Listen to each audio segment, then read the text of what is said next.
The Eagles Healing Nest in Sauk Centre is an independent organization and is in no way affiliated with the Veterans Administration. With that being said, here to talk to us about other areas of veterans care from the Veterans Administration, we have a staff member there, Deb Lucas. Deb is the Associate Director of the St. Cloud VA. And from the Swift County Veterans Service Office in western Minnesota, we have Dave Barrett. So, Dave, thanks for joining us. Thank you. Thank you. You know, nationally there has been a lot of discussion about the healing process for veterans and the psychological trauma, the physical trauma, especially with veterans who have been discharged from multiple tours of duty in the last several years. So, Deb, when folks come to you at the VA, tell us how the healing process really starts. Well, it depends on what theoretical background you come from, but most people, when they begin the healing process, are in avoidance. They are in denial that there's an issue. They come back from being away and they're going through life and it just doesn't seem right. So that avoidance is the first step to realize I got a problem. They have to confront it, and that is the second step of the process. Is they have to confront what's going on. So, as you move through that, though, you can come to clarity, and then you can come at the end to gratefulness and a happiness that you can have for the rest of your life. So, it's a process. Yeah, it is a process, and of course there are individuals who I'm sure come to the VA directly, yes. And then Dave Barrett, there are folks who go to a Veterans Service Office. Yes. Or a family member who comes to you and says, there's a problem, where do we start? That's where you come in? Absolutely. Actually, the units of the veterans returning recently have really been pushing their soldiers to come in right away.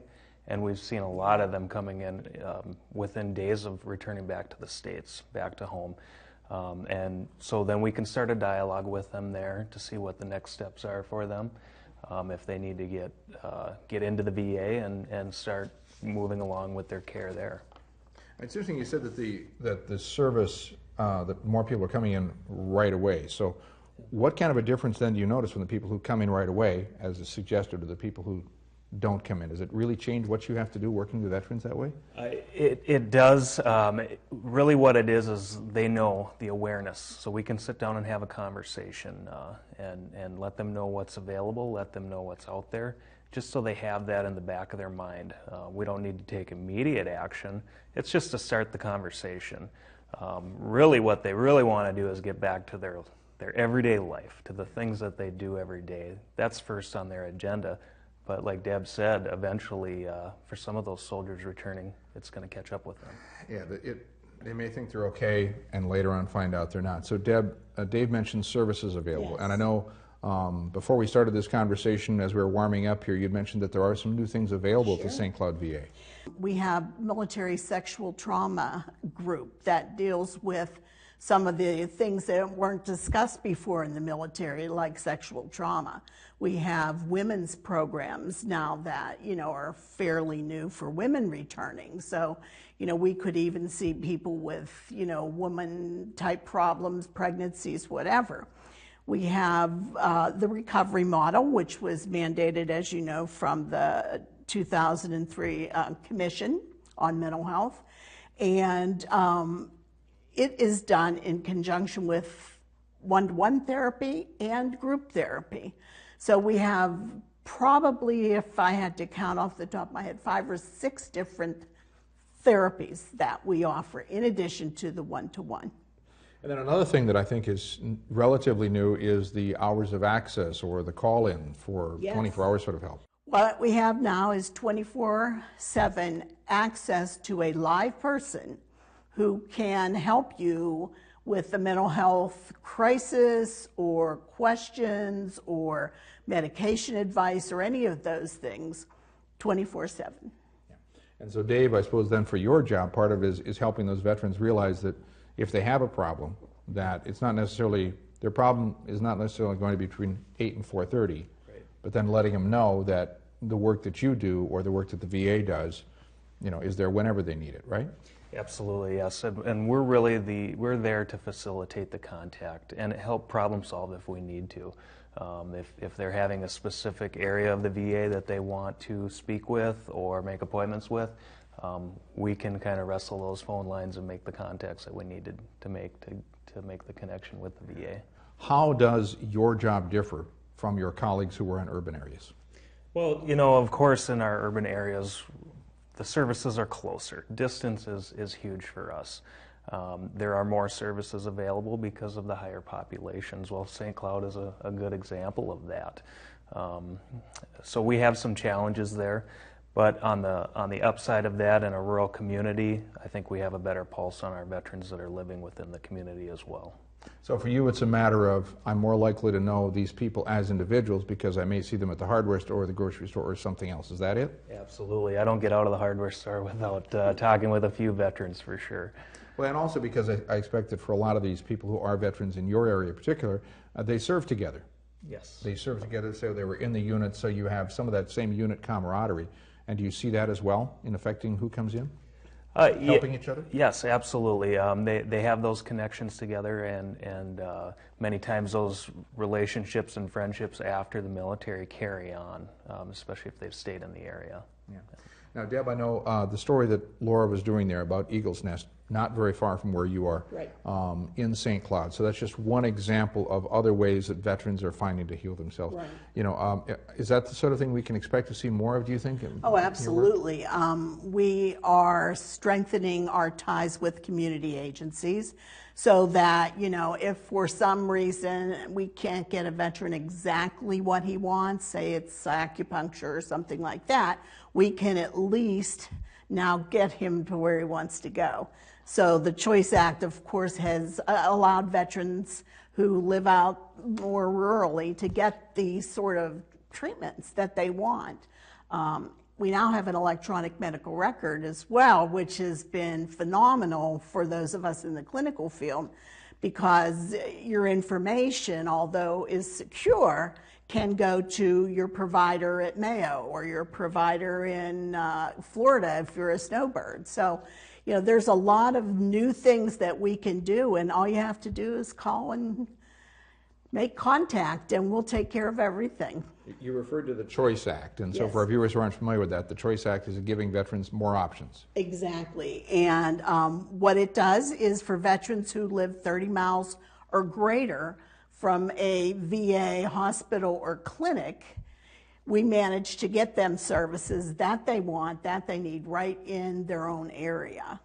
So that is a quicker way. We don't have to have them driving. We can get them that service there, or closer at least than that 30 miles. Also, if they have to wait 30 days, that's too much for us. So we try and get them an appointment, in the community, closer than that. So we're making all of the inroads into same-day access. And these are just some of the ones that we utilize. Well, and of course, the Choice Act is relatively new, and so I expect in your work, Dave, part of what you have to work with is you may deal across or work with veterans who are not even aware of that or aware that it's changed. That's right, yes. Letting them know that it's out there. VA is very good at making contact with the veterans, usually through mail. But then again, we have to go ahead and translate what's going on with that, help them get enrolled, and help them start utilizing those programs, Choice Act. Yeah, and so have you had a lot of veterans come into you and say, I've heard of the Choice Act, what does it mean for me, or do they have some awareness? Yes, absolutely, yes. They're aware that it's out there. Some of them may not be aware of the specifics and how they can use it, and some of the rules and the framework that goes behind it. Sure. And that's why we're there. We're there to guide them through that. Yeah. Well, is part of also the barriers for people who go to the VA or who go to you, is there skepticism about what may be available? Is it just the innate independence of a lot of people that they're reluctant to go in? Is that a huge barrier for you, Dave, as you see people? Yeah, it can be. We see the VA has changed a lot just in the time that I've been a VSO, and it's changed over the decades and over the years. I believe it's changed for the better. I feel that our VA in our area here is top notch. I really do believe that. We communicate well together. I was just up on Monday for a quarterly meeting, and that's how we can air our grievances and some of our problems that we're having. And we get follow back, we get feedback on that, and and those issues become resolved, and then we move forward.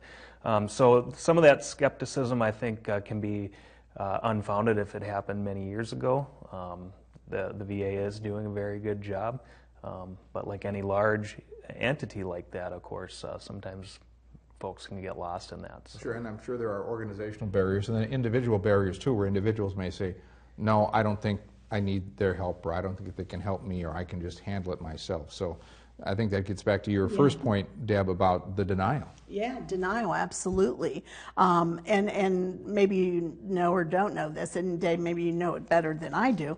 Some of those guys that are gals that come back recently in the last couple of years, and we do touch base with them before they're out, but I hear that some of them are afraid because they remain in the National Guard. And the stigma that's involved around mental health and mental health treatment, they don't want anybody to know. So we have guys out there who are suffering, and maybe because they're a guardsman and they know they're going to have this issue if they go to the VA. It's not an issue, but it's hard to convince people of that.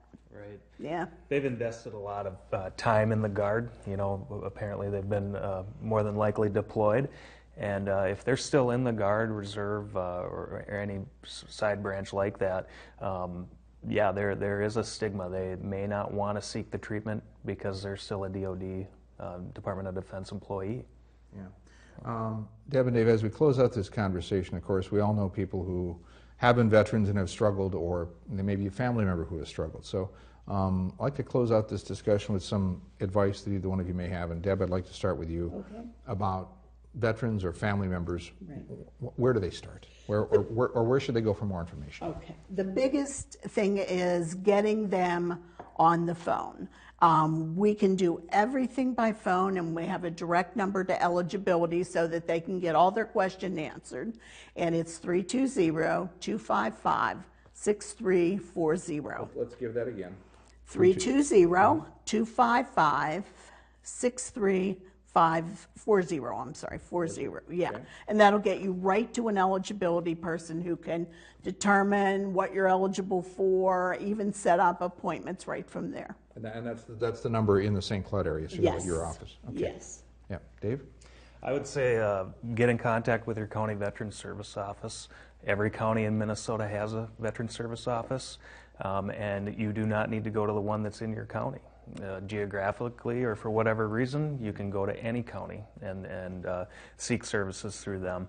And of course, we can help facilitate VA, or as well as many more benefits that are out there. And a list of those county service office contacts are on macvso.org.